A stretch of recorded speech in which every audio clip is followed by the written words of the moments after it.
कुछ सवाल हैं जो इस वक्त उठ रहे हैं कि क्या हिमाचल प्रदेश में कांग्रेस सरकार के ऊपर से, सुक्खू सरकार के ऊपर से संकट के बादल हट चुके हैं।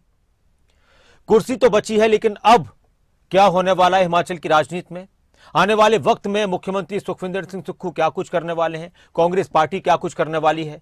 जिन 6 विधायकों को की सदस्यता रद्द की गई है, पार्टी के खिलाफ जिन्होंने वोट दिया था, क्रॉस वोटिंग की थी, उनको लेकर क्या फैसला हो सकता है? बहुत सारी बातें हैं, लेकिन शाम होने तक बहुत सी ऐसी खबरें हिमाचल प्रदेश से आई जिससे लगा कि अब हिमाचल प्रदेश में कांग्रेस के अंदर, सरकार के अंदर सब कुछ ऑल इज वेल है, सब कुछ ठीक हो चुका है।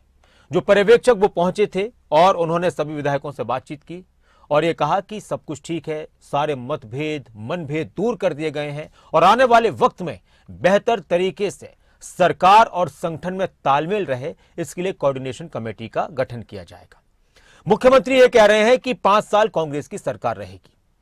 पर्यवेक्षकों ने भी कहा कि 5 साल कांग्रेस की सरकार रहेगी। मुख्यमंत्री सुखविंदर सिंह सुक्खू ही रहेंगे, तो इस पर पर्यवेक्षकों ने कहा कि कांग्रेस की सरकार और मुख्यमंत्री सुखविंदर सिंह सुक्खू हैं।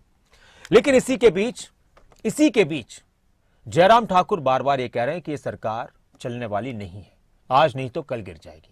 हिमाचल प्रदेश में सरकार की स्थिति और क्रॉस वोटिंग पर कांग्रेस ने 29 फरवरी की शाम प्रेस कॉन्फ्रेंस की। इसमें कर्नाटक के deputy CM DK Shivakumar, Haryana के पूर्व मुख्यमंत्री और हरियाणा के मौजूदा नेता प्रतिपक्ष भूपेंद्र सिंह हुड्डा, छत्तीसगढ़ के पूर्व मुख्यमंत्री भूपेश बघेल, हिमाचल प्रदेश के मुख्यमंत्री सुखविंदर सिंह सुक्खू शामिल थे। इसके अलावा जो नाराजगी निकलकर सामने आ रही थी प्रतिभा सिंह की और विक्रमादित्य सिंह की, वो भी वहां पर मौजूद थे। इस प्रेस कॉन्फ्रेंस में सिर्फ 4 लोगों का बयान आया था। सबसे पहले भूपेंद्र सिंह हुड्डा बोले, फिर डीके शिव कुमार बोले, फिर प्रतिभा सिंह बोली और फिर मुख्यमंत्री सुखविंदर सिंह सुक्खू बोले। भूपेंद्र सिंह हुड्डा ने कहा कि सब कुछ ठीक है, मनभेद दूर हो चुके हैं, पार्टी साथ मिलकर मजबूती के साथ हिमाचल प्रदेश में लोकसभा चुनाव लड़ेगी। डीके शिव कुमार ने कहा कि देखिए, अनुशासन बहुत जरूरी है, बीजेपी के ऑपरेशन चलते रहते हैं, उससे कोई फर्क पड़ने वाला नहीं। प्रतिभा सिंह ने कहा कि हमारे लिए सबसे बड़ी चुनौती है लोकसभा चुनाव, और जो कुछ राज्यसभा चुनाव में हुआ वो बहुत दुर्भाग्यपूर्ण था, हम सबको उसका अफसोस है। मुख्यमंत्री का भी बयान आया और उन्होंने कहा कि हमारी सरकार गिराने की साजिश रची गई, मेरे इस्तीफे की अफवाह उड़ा दी। और फिर उन्होंने एक और बड़ी बात कही और उन्होंने ये कहा कि मुझसे भी कुछ ना कुछ हमारी भी कमी रही है और हमारी शराफत कुछ ज्यादा हो गई, हम ज्यादा ही शराफत में चले गए थे। ये वो बयान थे जो आज चर्चाओं में रहे हैं। कांग्रेस पर्यवेक्षक भूपेंद्र सिंह हुड्डा ने क्या कुछ कहा वो आप पढ़िए और मैं आपको सुनाता हूं कि मतभेद सुलझा लिए गए हैं, हम एकजुट होकर लोकसभा का चुनाव लड़ेंगे, एक कोऑर्डिनेशन कमेटी बनाई जाएगी जिसमें कोई भी विधायक अपनी समस्या रख सकता है। उस कमेटी में कौन कौन होंगे? उस कमेटी में मुख्यमंत्री होंगे, उप मुख्यमंत्री होंगे, प्रदेश अध्यक्ष होंगे और 3 नेता दिल्ली से कांग्रेस की तरफ से तय किए जाएंगे। डीके शिव कुमार ने कहा कि सीएम सुक्खू बने रहेंगे, कांग्रेस ने चुनाव जीता और वो चीफ मिनिस्टर हैं, तो इस सवाल का कोई मतलब नहीं है। हाईकमान ने सुक्खू को चुना था, भाजपा रोज कोई ना कोई ऑपरेशन चलाती है। हिमाचल प्रदेश के पूर्व मुख्यमंत्री का बयान आया कि सरकार बचाने की जितनी भी कोशिश कर लें, सरकार बचने वाली नहीं, सरकार गिराने में हमसे ज्यादा कांग्रेस के लोग लगे थे, हम तो 25 थे, उनके लोग ही टूटते जा रहे थे, सिलसिला अभी चलता रहेगा, जनता के दिल और दिमाग से कांग्रेस निकल चुकी है। बीजेपी के अध्यक्ष क्या कह रहे हैं कि 6 विधायकों को योग्य घोषित करने के मामले में कानूनी विशेषज्ञ देख रहे हैं, कानूनी राय के आधार पर आगामी निर्णय लेंगे। और इसी बीच मुख्यमंत्री का यह बयान था कि मेरे इस्तीफे की खबर चली, मैंने इस्तीफा दिया ही नहीं था, यह साजिश थी ताकि हमारे विधायकों की संख्या बल कम हो जाए। उन्होंने वोटिंग के दौरान मार्शल का गला पकड़ लिया था, हरियाणा की पुलिस और सीआरपीएफ यहां आई और विधानसभा का गेट तोड़ा गया। इस तरह के बयान आज दिन भर निकलकर सामने आए। इसी बीच एक बयान वो मैं आपको बाद में सुनाऊंगा, हम खबरों अभी तक पर सुनाएंगे। राजन राणा, उन्होंने बहुत सारे आरोप लगाए। उन्होंने कहा कि हमें तो अपमानित किया जा रहा था, हमारी तो बात ही नहीं सुनी जा रही थी। जब बीजेपी में जाने का सवाल उनसे पूछा गया कि क्या करेंगे, तो उन्होंने कहा कि देखिए, जब एक घर छूट जाता है तो दूसरा घर तलाशा जाता है। एक रिपोर्ट आप देखिए, उसके बाद फिर आगे की बात आगे बढ़ाते हैं।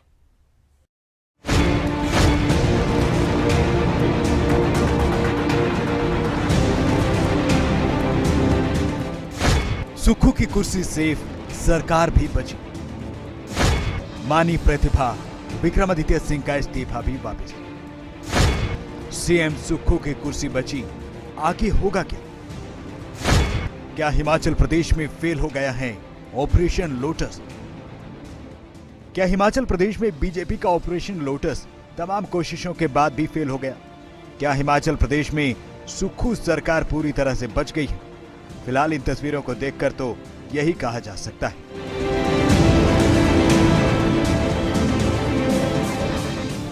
हिमाचल प्रदेश में बीते कई दिन से जारी रस्साकसी इस तस्वीर से खत्म मानी जा सकती है। कांग्रेस के पर्यवेक्षक राज्य के सीएम सुक्खू, पार्टी की प्रदेश अध्यक्ष प्रतिभा सिंह के साथ सुक्खू कैबिनेट के तमाम मंत्री एक साथ नजर आए। हिमाचल में सरकार और सीएम पर सियासी संकट अब खत्म लग रहा है।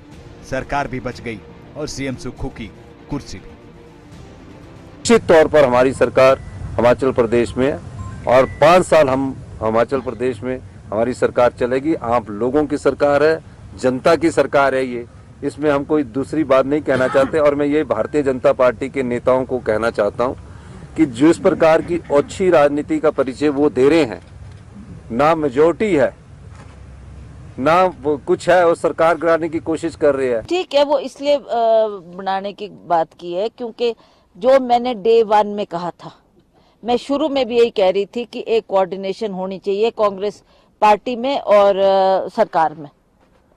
इन्होंने उसकी तवज्जो ही नहीं ली, बल्कि मैंने नाम भी दिया इनको कि मैंने कहा इनको लगा दो, ये कोऑर्डिनेशन कमेटी करेंगे सरकार में और पार्टी में, तो इन्होंने ध्यान ही नहीं दिया। आज उसी की जरूरत पड़ गई ना, तो अब ये कह रहे हैं कि हम हाईकमांड इसको डिक्लेयर करेगा। लेट अस सी किसको लगाते हैं, फिर उनके थ्रू हम कोऑर्डिनेट करेंगे। कोई नाम दिया है कमेटी के लिए?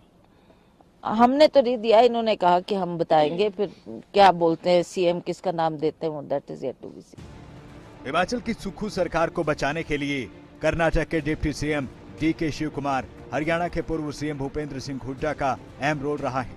दोनों को कांग्रेस शीर्ष नेतृत्व ने पर्यवेक्षक बनाकर हिमाचल में सरकार बचाने की जिम्मेदारी दी।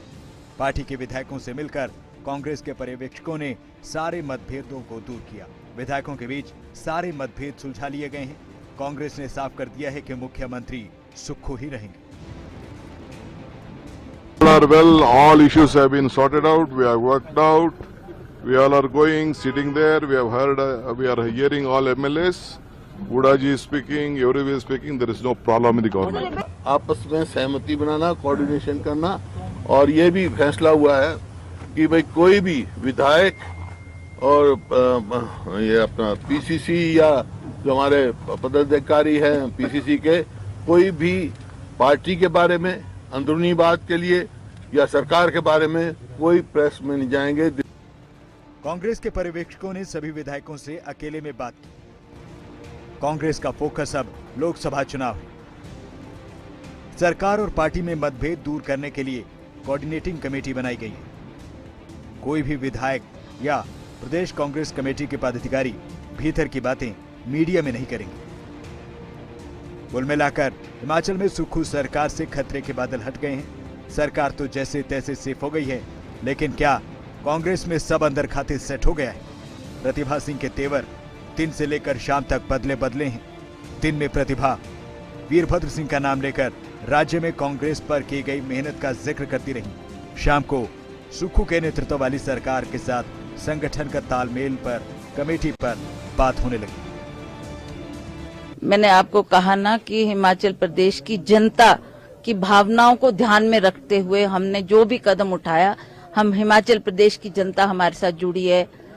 वीरभद्र सिंह जी की बहुत बड़ी लेगेसी हमारे साथ है। उनके क्या भाव थे, क्या वो हिमाचल प्रदेश के लिए चाहते थे, हम उन्हीं बातों को फॉलो करते हुए हमने हर कदम रखा है। इन सब के बीच हिमाचल की लड़ाई में सुक्खू बनाम जयराम की जंग जारी है। उसके बाद अटकलें लगने लगी कि सरकार गिर रही है, सरकार जा रही है, और भारतीय जनता पार्टी ने जिस प्रकार के तंत्र का प्रयोग किया वो सबके सामने है। हिमाचल की संस्कृति में इस प्रकार पहले कभी नहीं देखा गया। सत्ता में अब रहने का कोई नैतिक अधिकार नहीं रखती है, और इस प्रकार से पूरे देश भर में मुझे नहीं लगता कि जिस दिन बजट पास हो रहा है उस दिन अपने बजट को पास करने के लिए, सरकार को बचाने के लिए भारतीय जनता पार्टी के यानी कि विपक्ष के 15 विधायकों को सस्पेंड करना, ये कहीं भी देखने को नहीं मिला है। हिमाचल की जनता को ये विधायक नहीं फेस कर पाएंगे। ये मैं आज आपको कहना चाहता हूँ। हमने ईमानदारी से सरकार चलाई है, हमने लोगों की समस्याओं का जब से निपटारा करना शुरू किया है, ये लोग किसी न किसी राजनीतिक षड्यंत्र से कांग्रेस की सरकार को गिराने का दायित्व कर रहे हैं। कि भारतीय जनता पार्टी का इस सारे मामले में कोई दोष नहीं है, क्योंकि उनके विधायक विधानसभा के अंदर अपनी नाराजगी जाहिर कर चुके हैं, उनके विधायक पब्लिक प्रोग्राम में जाहिर कर चुके हैं अपनी नाराजगी, उनके विधायक और उनके पूर्व में मंत्री रहे बड़े बड़े नेता पार्टी से त्याग पत्र दे चुके हैं, एक जगह नहीं अनेक जगह। और ऐसे में पार्टी में जो सारी चीजें चल रही है, जिसका पार्टी की प्रदेश अध्यक्ष कांग्रेस पार्टी की, उन्हें खुद ही जाहिर की अपनी पीड़ा को, तो इसलिए दोषी है इन सारी चीजों के लिए तो कांग्रेस पार्टी। राज्यसभा चुनाव में कांग्रेस का सारा गेम ऐसा बिगड़ा कि सीएम की कुर्सी सरकार गिरने तक की नौबत आ गई। नंबर गेम में सियासी उलझन के बीच इस्तीफों को लेकर कयासबाजी होने लगी। कांग्रेस के 6 विधायक बागी होकर बीजेपी के सुर में सुर मिलाने लगे। सीएम सुक्खू से 6 बागी विधायक नाराज होकर अलग दिखे, उन्हें नाराजी कर दिया गया। बागी विधायकों पर विधानसभा अध्यक्ष कुलदीप सिंह पठानिया ने सदस्यता रद्द कर दी। हिमाचल प्रदेश विधानसभा सचिवालय ने कांग्रेस के 6 बागी विधायकों की सीटों को खाली घोषित कर दिया। कुलदीप सिंह पठानिया ने कहा, मैं घोषणा करता हूं कि 6 लोग तत्काल प्रभाव से हिमाचल विधानसभा के सदस्य नहीं रहेंगे। जिन बागी विधायकों की छुट्टी की गई है, उनमें सबसे बड़ा नाम राजेंद्र राणा का है, दूसरा नाम सुधीर शर्मा, तीसरा नाम इंद्रदत्त लखनपाल, चैतन्य शर्मा, रवि ठाकुर, देवेंद्र भुट्टो का नाम भी है। अब आपको बताते हैं आखिर 6 बागी विधायकों की सदस्यता गई क्यों। 6 बागी विधायकों ने कांग्रेस से चुनाव लड़ा, लेकिन व्हिप का उल्लंघन कर दिया। विधानसभा में बजट पारित करते वक्त 6 बागी विधायक सदन में मौजूद नहीं थे। राज्यसभा चुनाव में कांग्रेस के खिलाफ जाकर क्रॉस वोटिंग भी की। दल बदल विरोधी कानून के तहत 6 विधायकों के खिलाफ याचिका लगाई गई और इन पर एक्शन हुआ। राजनीति का पारा पहाड़ पर चढ़ा है। 6 बागी विधायकों की सदस्यता जाने पर सियासी घमासान अलग से मचा है। बीजेपी आरोप लगा रही है कि कांग्रेस ने सरकार बचाने के लिए 6 बागी विधायकों की सदस्यता को रद्द किया। ये जो निष्कासन है, इसके बारे में अभी विशेषज्ञ लोग उसका अध्ययन करेंगे, चिंतन करेंगे और जो जजमेंट है उसको देखने के बाद ही कोई निर्णय हम दे सकते हैं। It's too early to say anything. क्योंकि भाजपा के पास ये लोग कहां से आ गए, इतनी संख्या कैसे हो गई, 25 से 34 कैसे पहुंच गए, और इस बात को लेकर के चिंतित है। और आज मैं इसी बात को कह रहा हूं क्योंकि उनके पास बहुमत था, न पिछले कई दिनों से नहीं था और अब तो बिल्कुल नहीं है। ये साबित हो गया, चाहे किसी तरह के ये फरमान करते रहे, किसी प्रकार के ये निर्णय करते रहे, किसी प्रकार के आदेश करते रहे, जनता के दिल और दिमाग से कांग्रेस की सरकार उतर चुकी है और अब तो कांग्रेस के विधायकों के नेताओं के दिमाग और दिल से कांग्रेस पार्टी उतर। आपको हिमाचल की सियासी संकट पर हिमाचल प्रदेश की सियासी स्थिति भी बताते हैं। हिमाचल में अब तक 68 विधानसभा सीटें थीं, जो बहुमत का आंकड़ा वहां पर 35 था। नतीजों में हिमाचल में कांग्रेस को 40 सीटें मिली और बीजेपी को 25 और निर्दलीय 3 बने। लेकिन 6 बाकी विधायकों की सदस्यता जाने के बाद हिमाचल में सियासी गणित बदल चुका है। 62 सीटें हैं, बहुमत का आंकड़ा 32, जिसमें कांग्रेस के 6 बागी को निकाल दें तो कांग्रेस के पास अब भी बहुमत से ज्यादा यानी 34 सीटें हैं और बीजेपी में 25 में 3 निर्दलीय अभी मिला लें तो आंकड़ा 28 का ही है।